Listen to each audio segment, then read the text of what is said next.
ಜಾರ್ಖಂಡ್ನ ರಾಂಚಿಯಲ್ಲಿನೂ ಜಂತರ್ ಮಂತರ್ನ ಹಾಗೇನೆ ಪರೀಕ್ಷಾ ರಿಗ್ಗಿಂಗ್ ವಿರುದ್ಧ ಚಳುವಳಿ ಜೋರಾಗ್ತಾ ಇದೆ.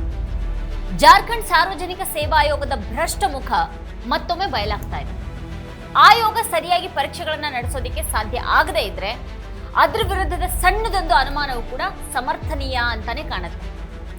ವಿದ್ಯಾರ್ಥಿಗಳು ತಮ್ಮ ಉದ್ಯೋಗ ಪರೀಕ್ಷೆಗಳಲ್ಲಿ ಪ್ರಾಮಾಣಿಕತೆಗಾಗಿ ಒತ್ತಾಯ ಮಾಡ್ತಾ ಇದ್ದಾರೆ. ಜೊತೆಗೆ ಜಾರ್ಖಂಡ್ ಸಾರ್ವಜನಿಕ ಸೇವಾ ಆಯೋಗದ ಅಧ್ಯಕ್ಷರು ಮತ್ತೆ ಸದಸ್ಯರ ನೇಮಕ ಪ್ರಕ್ರಿಯೆಯಲ್ಲಿ ಪಾರದರ್ಶಕತೆಗಾಗಿ ಕೂಡ ಒತ್ತಾಯ ಮಾಡ್ತಾ ಇದ್ದಾರೆ. ಈ ಆಯೋಗದ ನೌಕರರು ಮತ್ತೆ ಅಧಿಕಾರಿಗಳು ವಿದ್ಯಾರ್ಥಿಗಳ ಭವಿಷ್ಯವನ್ನ ಹಾಳು ಮಾಡಿದ್ದಾರೆ. ವಿದ್ಯಾರ್ಥಿಗಳ ಭವಿಷ್ಯದ ಜೊತೆಗೆ ಆಟ ಆಡ್ತಾ ಇರುವಂತಹ ಅಧಿಕಾರಿಗಳು ಮತ್ತೆ ನೌಕರರ ವಿರುದ್ಧ ಕಠಿಣ ಕ್ರಮವನ್ನ ಕೈಗೊಳ್ಳಬೇಕು ಅಂತ ಒತ್ತಾಯ ಮಾಡಲಾಗ್ತಾ ಇದೆ.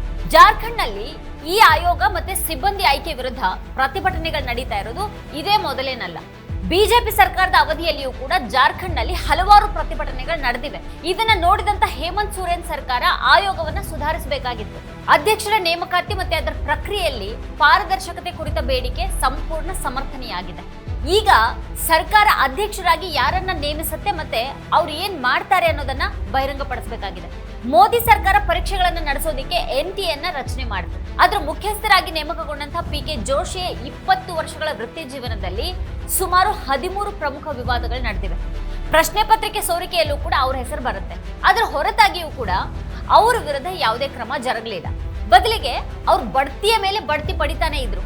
ಧರ್ಮೇಂದ್ರ ಪ್ರಧಾನ್ ಶಿಕ್ಷಣ ಸಚಿವ ಸ್ಥಾನಕ್ಕೆ ರಾಜೀನಾಮೆಯನ್ನ ನೀಡಿದ್ರು ಪಿಕೆ ಜೋಶಿ ಈಗಲೂ ಕೂಡ ಎನ್ಟಿಎ ಅಧ್ಯಕ್ಷರಾಗಿ ಉಳ್ಕೊಂಡಿದ್ದಾರೆ. ಇದನ್ನ ಗಮನಿಸಿರುವಂತಹ ಜಾರ್ಖಂಡ್ನ ವಿದ್ಯಾರ್ಥಿಗಳು ಆಯೋಗದ ಅಧ್ಯಕ್ಷರ ನೇಮಕ ಪ್ರಕ್ರಿಯೆ ಪಾರದರ್ಶಕವಾಗಿರಬೇಕು ಅಂತ ಒತ್ತಾಯ ಮಾಡ್ತಾ ಇದ್ದಾರೆ.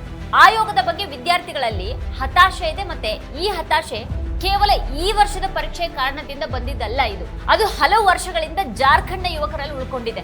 ಅದಕ್ಕೆ ಬಿಜೆಪಿ ಕೂಡ ಬೆಲೆ ತೆತ್ತಿದೆ. ಮತ್ತೆ ಈಗ ಹೇಮಂತ್ ಸೊರೇನ್ ಸರ್ಕಾರದ ಬಗ್ಗೆ ಪ್ರಶ್ನೆಗಳು ಕೂಡ ಎದ್ದಿವೆ. ಜುಲೈ 4ರಂದು ವಿದ್ಯಾರ್ಥಿಗಳು ಜೆಪಿಎಸ್ಸಿ ಕಚೇರಿಯ ಹೊರಗೆ ಪ್ರದರ್ಶನವನ್ನ ಮಾಡಿದಾಗ ಚಳವಳಿ ಪ್ರಾರಂಭ ಆಯಿತು. ಅದು ಹಂತ ಹಂತವಾಗಿ ಬೆಳೀತು. ಮತ್ತೆ ಈಗ ವಿದ್ಯಾರ್ಥಿಗಳು ಜೈಪಾಲ್ ಸಿಂಗ್ ಮುಂಡಾ ಕ್ರೀಡಾಂಗಣವನ್ನ ಮುಟ್ಟಿದ್ದಾರೆ. ದೆಹಲಿಯ ಮಡಿಲ ಮೀಡಿಯಾಗಳು ಜಾರ್ಖಂಡ್ನ ಪ್ರತಿಭಟನೆಗಳ ಬಗ್ಗೆ ಆಕ್ರೋಶವನ್ನು ಹೊರಹಾಕ್ತಾ ಇವೆ. ಜಂತರ್ ಮಂತರ್ ಪ್ರತಿಭಟನೆಗಳಿಂದ ದೂರನೇ ಇದ್ದಂತಹ ಈ ಮಡಿಲ ಚಾನೆಲ್ಗಳು ಈಗ ವಿರೋಧ ಪಕ್ಷದ ಸರ್ಕಾರ ಇರುವಂತಹ ರಾಜ್ಯದಲ್ಲಿ ಅದೇ ಪ್ರತಿಭಟನೆಯ ಸುದ್ದಿ ಮಾಡ್ತಾ ಇವೆ. ಸಮಸ್ಯೆ ತುಂಬಾನೇ ದೊಡ್ಡದಾಗಿದೆ. ಆದ್ರೆ ವಿದ್ಯಾರ್ಥಿಗಳು ಏನ್ ಮಾಡಬಹುದು? ಅವರು ಬಳಲ್ತಾ ಇದ್ದಾರೆ, ಅವರನ್ನ ಹೊಡೆಯಲಾಗ್ತಾ ಇದೆ, ಅವರ ಜೀವನ ಹಾಳಾಗ್ತಾ ಇದೆ. ಎರಡೂ ಪಕ್ಷಗಳ ಸರ್ಕಾರಗಳು ಜಾರ್ಖಂಡ್ ಸಾರ್ವಜನಿಕ ಸೇವಾ ಆಯೋಗವನ್ನ ವಿಶ್ವಾಸಾರ್ಹವಾಗಿಸುವಲ್ಲಿ ವಿಫಲ ಆಗಿವೆ. ಜಾರ್ಖಂಡ್ ಸಾರ್ವಜನಿಕ ಸೇವಾ ಆಯೋಗ ಮತ್ತೆ ಸಿಬ್ಬಂದಿ ಆಯ್ಕೆ ಆಯೋಗ ಇಷ್ಟು ವರ್ಷಗಳಿಂದ ಯಾವುದೇ ಸುಧಾರಣೆಯನ್ನ ಕಾಣದೇ ಇದ್ರೆ ವಿದ್ಯಾರ್ಥಿಗಳ ಚಳವಳಿಯನ್ನ ತಳ್ಳಿ ಹಾಕೋದಿಕ್ ಸಾಧ್ಯನೇ ಇಲ್ಲ. ಜಾರ್ಖಂಡ್ ವಿದ್ಯಾರ್ಥಿಗಳ ಕೋಪ ವರ್ಷಗಳಷ್ಟು ಹಳೆಯದು. ಅದು ಪ್ರತಿಭಟನಾ ಸ್ಥಳದಲ್ಲಿ ವಿದ್ಯಾರ್ಥಿ ನಾಯಕ ದೇವೇಂದ್ರನಾಥ್ ಮಹಾತೋ 3 ದಿನಗಳಿಂದ ಉಪವಾಸ ಸತ್ಯಾಗ್ರಹವನ್ನ ನಡೆಸ್ತಾ ಇದ್ದಾರೆ. ಅವ್ರು 11 ದಿನಗಳಿಂದನೂ ಪ್ರತಿಭಟನೆಯಲ್ಲಿ ತೊಡಗಿದ್ದಾರೆ. ಅವರು ಜಾರ್ಖಂಡ್ ಡೆಮಾಕ್ರೆಟಿಕ್ ರೆವಲ್ಯೂಷನರಿ ಫ್ರಂಟ್ ನ ಸದಸ್ಯರಾಗಿದ್ದಾರೆ. ಅವರು ಲೋಕಸಭೆ ಮತ್ತೆ ವಿಧಾನಸಭಾ ಚುನಾವಣೆಗಳಲ್ಲಿ ಸ್ಪರ್ಧೆ ಮಾಡಿದ್ದಾರೆ. ಹೇಮಂತ್ ಸೊರೇನ್ ನಮ್ಮೊಂದಿಗೆ ಮಾತಾಡಬೇಕು ಅಥವಾ ರಾಜೀನಾಮೆಯನ್ನ ನೀಡಬೇಕು ಅಂತ ಅವ್ರು ಒತ್ತಾಯ ಮಾಡ್ತಾ ಇದ್ದಾರೆ. ಸರ್ಕಾರ ರಚನೆ ಆದಾಗ್ನಿಂದ ನಮಗ್ ವಂಚನೆ ಆಗ್ತಾ ಇದೆ. ಸಿಬಿಐ ತನಿಖೆ ವರದಿ ಸಲ್ಲಿಸಲಾಗಿದ್ರು ಕೂಡ ಸರ್ಕಾರ ಇನ್ನೂ ವಿಚಾರಣೆಗೆ ಯಾಕೆ ಅನುಮೋದನೆಯನ್ನ ನೀಡಿಲ್ಲ ಅಂತ ಕೇಳಲಾಗ್ತಾ ಇದೆ. ಜಾರ್ಖಂಡ್ ಅರ್ಹತಾ ಪರೀಕ್ಷೆಯನ್ನ ಏಪ್ರಿಲ್ 26ರಂದು ನಡೆಸಲಾಯಿತು. ಈ ಪರೀಕ್ಷೆಯಲ್ಲೂ ಕೂಡ ಅವ್ಯವಸ್ಥೆ ಉಂಟಾಯಿತು.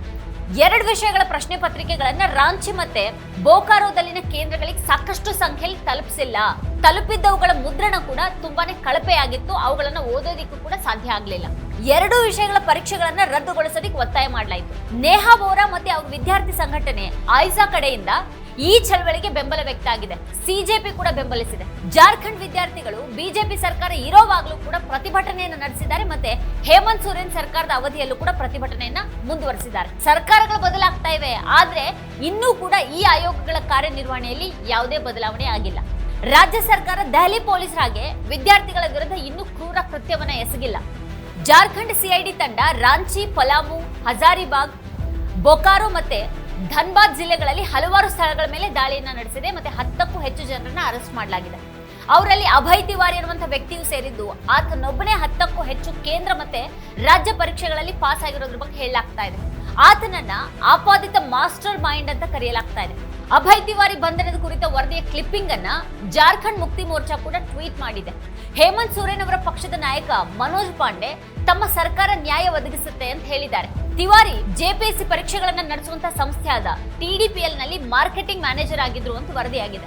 ಅವರು ಹಲವಾರು ಪರೀಕ್ಷೆಗಳಲ್ಲಿ ಉತ್ತೀರ್ಣರಾಗೋದಕ್ಕೆ ಈ ಅವಕಾಶವನ್ನ ಬಳಸಿಕೊಂಡ್ರು ಅಂತ ಹೇಳಲಾಗಿದೆ. ಮತ್ತೊಂದು ವರದಿಯಲ್ಲಿ ಅಭಯ್ ತಿವಾರಿ ಜಾರ್ಖಂಡ್ ಸರ್ಕಾರದ ಉದ್ಯೋಗಿ ಅಂತ ಹೇಳಲಾಗಿದೆ.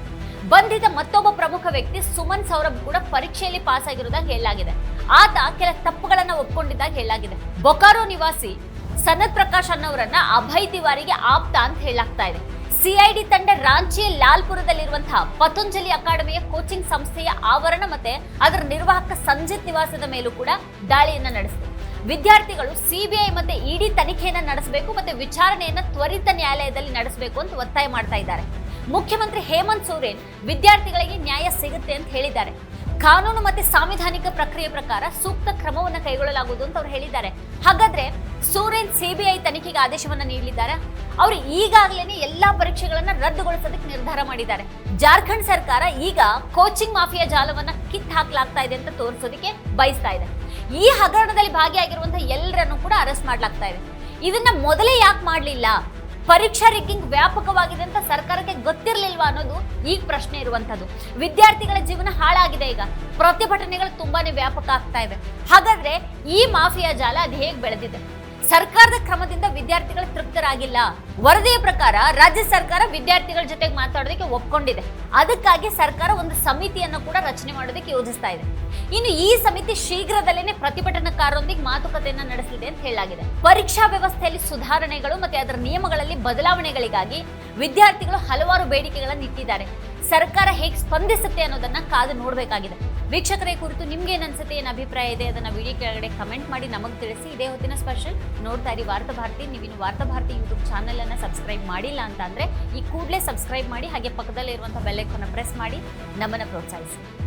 ನಮ್ಮ ಕಾರ್ಯಕ್ರಮಗಳನ್ನ ನೀವು ನೋಡ್ತಾ ಇದ್ರೆ ನಮ್ಮ ಚಾನೆಲ್ ಅನ್ನ ಸಬ್ಸ್ಕ್ರೈಬ್ ಮಾಡಿ, ಪಕ್ಕದ ಬೆಲ್ ಐಕಾನ್ ಒತ್ತಿ ನಮ್ಮನ್ನ ಬೆಂಬಲಿಸಿ.